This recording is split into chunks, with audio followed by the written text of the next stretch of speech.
This news is sponsored by Hope Hospital. Nagpur संविधान चौक पर नागपुर महानगर पालिका में कार्यरत पैरामेडिकल स्टाफ ने आंदोलन किया।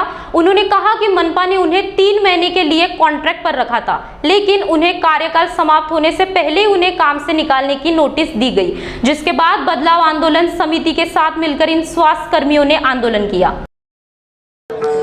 देखिए, मेरा नाम यश गौरखेड़े है। मैं बदलाव आंदोलन का संस्थापक हूँ और ये बदलाव आंदोलन यहाँ पे जितने भी जो हेल्थ कोविड वर्कर्स है, जो कंत्राटी कर्मचारी है नागपुर महानगर पालिका के, उनको आपदा के समय नागपुर महानगर पालिका ने कॉन्ट्रैक्ट बेस पे साइन किया था, एक एम्प्लॉयमेंट दिया था।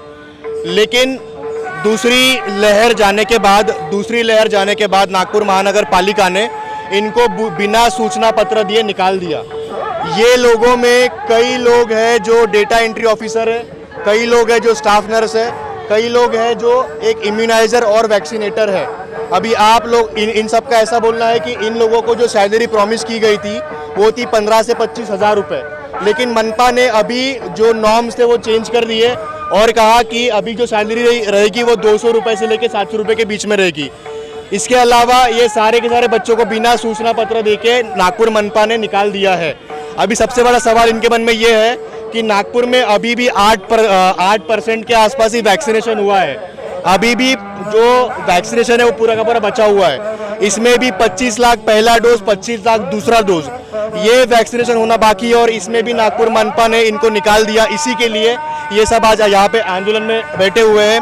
इनके साथ एक बहुत बड़ा फ्रॉड हुआ है कि यहाँ पे नागपुर मनपा ने इनको कोई भी डॉक्यूमेंटेशन नहीं दिया। डॉक्यूमेंटेशन के अलावा इनको कोई भी रिलीविंग लेटर नहीं दिया। और आज जब ये लोग यहाँ पे आंदोलन पे आए, इसके 5 दिन पहले माननीय महापौर श्री दयाशंकर तिवारी, इनको हम लोगों ने एक पत्र दिया था। इसमें इनको जितनी भी प्रताड़नाएं हुई नगर सेवकों द्वारा, सभापति द्वारा और जितने भी अधिकारी थे नागपुर महानगर पालिका के, उन्होंने इनको इनके कार्य के अलावा इनसे काम करवाया। इसके अलावा इनसे जो मजूरी थी, जो ओवर टाइम था, वो भी करवाया। इनको सैलरी नहीं दी, इनको वेतन नहीं दिए। ये लोग अपने डोमेन के बाहर जाके चाय बांटना हो गया, झाड़ू पोछा हो गया, ये भी करा। और इसके अलावा ये बच्चों की एक मांग है कि ये लोग जो फ्रंटलाइन वर्कर होने के नाते इनको जितनी भी जो बेनिफिट है जो सेंट्रल गवर्नमेंट और स्टेट गवर्नमेंट देती है, इनको वो बेनिफिट नहीं मिलते। और ये लोगों का एक और सबसे बड़ी कंप्लेंट ये है कि जो वैक्सीनेशन के जो टोकन होते हैं, ये नगर सेवक, ये राजनेता ये टोकन लेके जनता को ना देते हुए ये टोकन अपने रिश्तेदारों को ये लोग दे देते हैं और इनके ऊपर वैक्सीनेशन का बहुत बड़ा प्रेशर होता है। तो आज ये लोग 5 दिनों के बाद, आवेदन पत्र देने के बाद, माननीय महापौर का कोई भी इसके ऊपर उत्तर नहीं आया। और जितने भी ZMO थे उन्होंने व्हाट्सएप पे इनको मैसेज डाला कि अगर आप आंदोलन करेंगे, अगर आप अपने हक के लिए आंदोलन करेंगे तो आज आपको निलंबित किया जाएगा। ये बाकायदा प्रूफ है। और ऐसे बहुत सारे डेटा एंट्री ऑफिसर्स हैं, इनके जो अकाउंट में जो पैसा आया है, जो वेतन आया है, वो मनपा की तरफ से नहीं आया है, वो कोई कंसल्टेंसी की तरफ से आया है जिसका नाम JNJ कंसल्टेंसी है। और पता नहीं कितनी ऐसे कंसल्टेंसी जहाँ पे मनपा दलाली कर रही है। ऐसे कंसल्टेंसी की 5 रुपये अगर ट्रांसफ़र हो रहे हैं, मैं अगर एक उदाहरण देता हूँ, अगर 5 रुपये ट्रांसफ़र हो रहे हैं एक वेतन के तौर पे उस एम्प्लॉय को, उस कर्मचारी को, तो जो नागपुर महानगर पालिका है वो 10 रुपये दे रही है वो कंसल्टेंसी को। तो आप खुद सोचिए नागपुर के नागरिक कि आपका यहाँ पे ना वैक्सीनेशन हुआ और इतनी ज़रूरत थी नहीं आज इनको निकालने की। ये लोग बोल रहे हैं कि दिसंबर तक का वैक्सीनेशन पूरा का पूरा करना चाहिए, लेकिन इनको निकालने की क्या ज़रूरत थी, क्या सवाल था, क्या जवाब उन्होंने आज तक अभी दिया नहीं है। महापौर ने क्लियरली बोल दिया कि वो लिखित में कुछ भी नहीं देना चाहते। जी देखिए, ऑन डॉक्यूमेंटेशन कुछ भी नहीं लिख के दिया है। आप लोग खुद सोच सकते हैं कि नागपुर महानगर पालिका ने एक भी डॉक्यूमेंट नहीं दिया, एक भी कॉन्ट्रैक्ट डॉक्यूमेंट नहीं दिया। जो डेटा एंट्री ऑफिसर्स है उसको तो एक भी डॉक्यूमेंट नहीं मिला। इनके पास सिर्फ एक ही सबूत है, वो है इनका बैंक ट्रांजैक्शन के ऊपर नागपुर महानगर पालिका के ट्रांजैक्शन नहीं, लेकिन JNJ कंसल्टेंसी है उसके ट्रांजैक्शन है। और बदलाव समिति और बाकी के नागरिक, हम लोग माहिती के अधिकार के थ्रू, RTI के थ्रू हम लोग एक और फाइलिंग करने वाले हैं कि जो ट्रांजैक्शन हुए नागपुर महानगर पालिका के द्वारा इन कंसल्टेंसी को, वहाँ पे कितना पैसा गया है और इनके नाम के ऊपर कितना पैसा मिला है, इनका SOP क्या है, ये लोग कैसे दिसंबर तक का वैक्सीनेशन लसीकरण करने वाले हैं। इसके अलावा आप जो बोल रहे हैं कि इनकी परमानेंट जॉब, बेशक वंदे मातरम स्कीम और यूपीएससी के थ्रू आने वाली जो स्कीम है, आप खुद सोचिए, इनको निकालने की ज़रूरत नहीं थी। अगर ये लोग कंटिन्यू जॉब पे रहते तो इनका फर्स्ट प्रेफरेंस रहता वहाँ पे। जो भी परमानेंट जॉब निकलती, लसीकरण बोलिए, कोविड सेंटर बोलिए, जो भी आपदा विभाग में जो भी अस्पताल खुलते हैं, तो ये बच्चों को वहाँ पे परमानेंट जॉब या कोई कॉन्ट्रैक्ट बेस्ड जॉब के लिए फर्स्ट प्रेफरेंस आता। लेकिन मनपा यहाँ पे पैसा कमाना चाहती है दलाली के थ्रू, कंसल्टेंसी के थ्रू, और अपने रिश्तेदारों को लगा के और ऐसे लोगों को लगा के जो पैसा दे के जॉब कर सकते हैं, उनके लिए उन्होंने वैकेंसी रखी है। और ये गोर गरीब के बच्चे जिन्होंने मेहनत करके यहाँ तक आए हैं, जिन्होंने नागपुर को लसीकरण के टाइम पे और कोविड के टाइम पे बचाया है, उनको आज ये लोगों ने बिना बताए निलंबित कर दिया है। मी अतुल खोब्रागडे। आम्ही या नागपूरमध्ये खूप लढलो बेकीने, आता लढूया एकीनेची तरुणांची आम्ही चळवळ चालवतो। आज या ठिकाणी जर तुम्हाला जर दिसत असेल तर संपूर्ण तरुण दिसत आहेत। या देशामध्ये, या देशाला तरुणांचा देश म्हणून म्हटले जाते, परंतु माहीत नाही की मागच्या काही दिवसापासून, मग ते केंद्र सरकार असो, राज्य सरकार असो की कुठलीही ऑर्गनायझेशन्स असो, महानगरपालिका असो, ही जी भूमिका घेत आहे नेहमीच तरुणांच्या विरोधामध्ये भूमिका घेत आहे, हे प्रकर्षाने आपल्याला जाणून येते। मग ते शिक्षणाच्या बाबतीमधला प्रश्न असो, मग ते MPSCच्या बाबतीमधला प्रश्न असो, अदरवाईज ते आज जे या ठिकाणी हे जे मेडिकल फील्डमधले जे नर्सिंगच्या मुलं आहेत, यांच्या बाबतीतला प्रश्न असो। एका बाजूला सरकार रिक्रुटमेंट काढत नाही आहे आणि फार बाबतीसाठी ज्या रिक्रुटमेंट कॉन्ट्रॅक्ट बेसिसवरती घेतल्या जात आहेत, ते पण कमिटमेंट पूर्णपणे केल्या जात नाही आहे। आज ह्या ज्या नर्सिंग आहेत वेळेवरती, ज्या काळामध्ये एकदम पीकवरती होतो कोविड, ज्या काळामध्ये एकदम कम्फर्ट झोनच्या बाहेर जाऊन काम करावं लागत होतं, त्या काळामध्ये हे सगळे तरुण लोक हॉस्पिटलमध्ये कम्फर्ट झोनच्या बाहेर जाऊन काम करत होते, लोकांचा जीव वाचवत होते। त्या लोकांना 3 महिन्याच्या बॉन्ड पेपरवरती कॉन्ट्रॅक्ट बेसिसवरती ठेवलं होतं। आज त्यांची अशी स्थिती आहे की 3 महिन्याचा कॉन्ट्रॅक्टचा बॉन्ड हा पूर्णपणे झालेला नसतानाही त्यांना ओरली बाहेर काढल्या गेलेलं आहे की तुम इसके बाद में नहीं आना करके। अशा प्रकारची पद्धत नसते। खरं पाहिलं तर यांना जर जॉईनिंग लेटर दिलं जात असेल तर यांना रिलिव्हिंग लेटर पण द्यायला पाहिजे। दुसरी बाब मला या ठिकाणी आवर्जून सांगायचं आहे की हा जो अन्याय झालेला आहे फक्त या कर्मचाऱ्यांसोबत किंवा या तरुणांसोबतच झालेला नाही आहे। एका बाजूला सरकार म्हणते की मोठ्या प्रमाणामध्ये वॅक्सिन व्हायला पाहिजे, एज्युकेशन मिनिस्टर बोलतात की जिथपर्यंत वॅक्सिन होणार नाही तिथपर्यंत आम्ही शाळा सुरू करणार नाही, तिथपर्यंत आम्ही कॉलेजेस सुरू करणार नाही। मग दुसऱ्या बाजूला तुम्ही वॅक्सिनेशन करण्यासाठी तो मेकॅनिझम उभं केले का? आणि जो मेकॅनिझम आहे तो मेकॅनिझम तुम्ही डिस्ट्रॉय करायला लागलेले आहात। म्हणजे जे एम्प्लॉईज आहेत त्यांना तुम्ही बाहेर काढायला लाग, मग कुठल्या बेसिसवरती तुम्ही वॅक्सिनेशन्स कंप्लीट करणार आहात?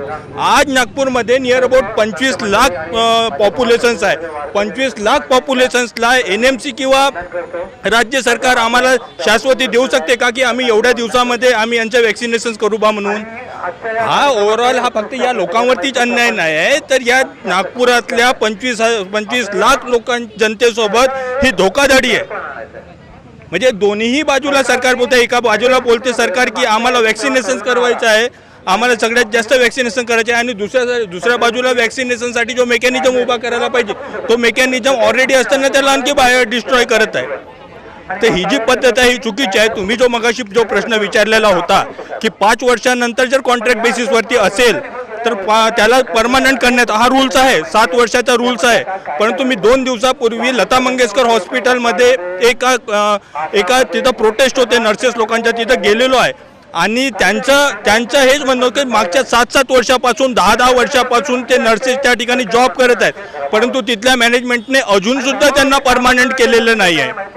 म्हणजे या देशामध्ये एवढी मोठी महामारी आली असताना सुद्धा, सरकारवरती एवढं सारं सगळं सामोर दिसत असताना सुद्धा या संपूर्ण आरोग्याच्या प्रकाराबद्दल जर सरकार जर संवेदनशील नसेल, या आरोग्याच्या सिस्टममध्ये काम करणाऱ्या कर्मचाऱ्याबद्दल जर सरकार जर संवेदनशील नसेल, याचा अर्थ सरकार, मग ते राज्य सरकार असो, केंद्र सरकार असो, नाहीतर महानगरपालिका असो, ओव्हरऑल सामान्य जनतेबद्दल संवेदनशील नहीं असं मनाला काही हरकत नहीं। Thank you very much. Nagpur के संविधान चौक पर पैरामेडिकल स्टाफ जो है महानगर पालिका में काम करते थे, ये फिलहाल आंदोलन करते नजर आ रहे हैं। इन्हें जो है कुछ बिना नोटिस के इन्हें निकाल दिया गया है इनके, और ये कहा गया है कि महानगर पालिका के पास फिलहाल पैसा नहीं है, इसके कारण ये पैरामेडिकल स्टाफ को वो सैलरी नहीं दे सकते। बड़े पैमाने पर जो है यहाँ पर जो पैरामेडिकल स्टाफ है वो आंदोलन करते नजर आ रहा है। इसके पहले भी उन्होंने आंदोलन किया था, लेकिन उसके ऊपर किसी भी तरह की कोई कार्रवाई नहीं की गई।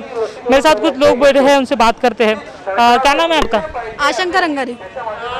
क्यों आंदोलन किया जा रहा है? एक्चुअली जो स्टाफ है, कोविड स्टाफ है, जो इतने दिन से काम कर रहा था, उसमें से कुछ स्टाफ है उनको कार्य मुक्त कर रहे हैं। उसके बाद कुछ जो स्टाफ है जो वैक्सीनेशन में उन्होंने डाले, उन लोगों को भी वो डेली वेजेस पे डाल रहे हैं। वो भी ऐसे बोल रहे हैं कि जिस दिन वैक्सीनेशन रहेगा उस दिन का पेमेंट मिलेगा, बाकी जो डेज है जिस दिन में हमको वो घर पे मतलब रुकने के लिए बोल रहे हैं, उस दिन का वो लोग सैलरी नहीं देंगे। और गवर्नमेंट क्या कर रहा है, हफ्ते में 1 या 2 बार ही वैक्सीनेशन का डे डिसाइड कर रहा है। उसकी वजह से हमें तो सैलरी निकलने का कोई चांस ही नहीं है ना। पहले उन्होंने बोला था कि 25,000 दे रहे, जब से कोविड आया तब से हम लोग आए थे। अभी मेरे को 9-10 महीने हो रहे हैं जॉब करके, अभी तक मैं हॉस्पिटल में थी। अभी हॉस्पिटल बंद करने की वजह से मेरे को वैक्सीनेशन में डाला, बट वहाँ पे अगर गए तो वहाँ पे कुछ दिनों के बाद ये पता चल रहा है कि आपको डेली वेजेस पे डालेंगे, और जो आपका 25,000 पेमेंट था वो 21,000 तक हो जाएगा। अगर 21,000 होता है और ये पर डे के हिसाब से अगर पेमेंट निकालते हैं, 700 रुपये अगर देते हैं पर डे वैक्सीनेशन के हिसाब से, तो वो पेमेंट कैसे निकलेगा? 21,000 निकलेगा ही नहीं ना, पॉसिबल ही नहीं है ना। और उसमें से भी जो हमारे हॉस्पिटल के जो स्टाफ है, ये 4 जो स्टाफ थे, उन लोगों को वहाँ से निकाल दिया डायरेक्टली, क्योंकि जो हॉस्पिटल सेंटर है वो बंद कर दिया इसीलिए। और उनको बोला है कि अगर वैक्सीनेशन सेंटर ओपन होते हैं तब आपको लेंगे करके, बट अभी तक उनको कुछ मैसेज नहीं आया है। अपॉइंटमेंट लेटर मिला था पहले जब आप ज्वाइन हुए थे, तब अपॉइंटमेंट लेटर? हाँ, ज्वाइनिंग लेटर तो मेरे को मिला है, ऐसे कुछ नहीं है, ज्वाइनिंग लेटर मिला है। और वैक्सीनेशन सेंटर में लेटर आने के पहले हम लोग ज्वाइन भी हो गए थे, बाद में हमको लेटर भी मिला है। बट उसके बाद जो पता चला है कि ऐसे ऐसे कर रहे हैं करके, तो हम लोग अभी क्या करें? और हमारे पिछले महीने का अभी तक हमको सैलरी भी नहीं है, आज की 15 तारीख है, फिर भी हमको पेमेंट नहीं हुआ है। हाँ। आपका नाम क्या है? आंचल कामले। आप कहाँ पे काम करते हैं? मैं नेहरू नगर जोन। क्या प्रॉब्लम है? अभी कितने दिन की सैलरी नहीं मिली? हमें 1 मंथ की सैलरी नहीं मिली है, आज की तारीख 17 है, तो भी अभी तक हमको सैलरी नहीं मिली है। आपको क्या बोला गया है कि आपको काम से निकाला जा रहा है या फिर डेली वेजेस पे डाला? नहीं, अभी हमको नहीं, क्या मतलब नोटिस आया था कि हमको अभी 3 महीने के बाद में कार्य मुक्त किया जाएगा करके, अभी हमको नोटिस आया था। कुछ ज्वाइन हुए थे तो क्या बताया गया था? कितने महीने के लिए आप जॉब करना था वहाँ पे? क्या कॉन्ट्रैक्ट था? हमको 3 महीने के लिए बोला गया था, जब तक के नहीं कि कोविड है तब तक के हमको रहना है, उसके बाद हमको कार्य मुक्त करेंगे ऐसे उन्होंने बोला था। तो भी अभी तक 3 महीने होने के पहले ही मुझे नहीं, क्या नोटिस आया है कि मुझे अभी कार्य मुक्त किया जाएगा। 3 महीने के बाद अगर आप कार्य मुक्त कर तो चलेगा, उसके पहले नहीं करना चाहिए? हाँ। कितने महीने हो गए आपको? अभी मुझे 2 महीना ही हुआ है। 2 महीने। और एक ये बाकायदा बताया गया था ना आपको कि 3 महीने का आपको निकाला जाएगा? नहीं, ऐसे ही सिर्फ कॉन्टैक्ट लिया था, पर उन्होंने बोला था कि जब तक कि कोविड है तब तक के रहेगा करके। अभी तो लेकिन कोविड कम हो गया। हाँ, कोविड कम हुआ है, पर तो भी उन्होंने बोला था ना कि हम निकालेंगे नहीं करके। अभी तो 1 ही मंथ हुआ है, 2nd मंथ की मुझे सैलरी भी नहीं मिली है ना, तो भी मुझे नोटिस आया है कि मुझे कार्य मुक्त किया जाएगा करके। कितना सैलरी दे रहे थे? 18,000। अभी क्या बोल रहे हैं? अभी बोल रहे हैं कि अभी हमको ये वाले मंथ से कार्य मुक्त किया जाएगा करके। अभी जरा आपका जो मांग है वो मांग नहीं माने जा रही, तो फिर आप क्या करोगे? कैसा गुजारा हो रहा है अभी 1 महीने सैलरी मतलब हम भी उनने बोले कि सैलरी देंगे करके, पर अभी तक सैलरी आई नहीं है ना। तो नागपुर के संविधान चौक पर जो है वो पैरामेडिकल स्टाफ आंदोलन कर रहे हैं। कई लोगों का कहना है कि कहीं ना कहीं इन्हें सैलरी नहीं दी गई है 1 से 1.5 महीने से, वही बिना किसी नोटिस के उन्हें जॉब से कार्य मुक्त करने की बात भी की है। उसी के विरोध में जो फिलहाल पैरामेडिकल स्टाफ नागपुर के संविधान चौक पर आंदोलन कर रहा है। कैमरा पर्सन अभय स्तोत्र के साथ अमित वांद्रे, महाराष्ट्र 24 नागपुर।